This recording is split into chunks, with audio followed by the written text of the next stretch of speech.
L'apôtre Paul déclare: nous tous qui le visage dévoilé contemplons, comme dans un miroir la gloire du Seigneur, nous sommes transfigurés en cette même image de gloire en gloire. Telle est l'œuvre du Seigneur qui est l'Esprit. 2 Corinthiens 3,18. Contempler la gloire de Dieu n'est pas une expérience mystique, ce n'est pas de la méditation transcendantale. C'est une expérience pratique de la communion avec Christ à travers sa parole. Les grandes forces motrices de l'être sont la foi, l'espérance et la charité, et c'est vers elles que mène une étude approfondie de la Bible. La beauté extérieure de la Bible, ses images, son style, n'est que l'écrin de sa véritable richesse, sa sainteté. Dans les récits retraçant la vie des hommes qui marchèrent avec Dieu, nous pouvons entrevoir la gloire divine. À travers celui dont toute la personne est désirable, dans le Cantique des Cantiques 5,16, nous voyons celui dont la terre et les cieux ne sont qu'un faible reflet.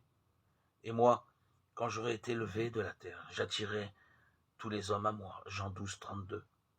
L'être qui contemple le Rédempteur sent s'élever en lui une force mystérieuse de foi, d'adoration, d'amour.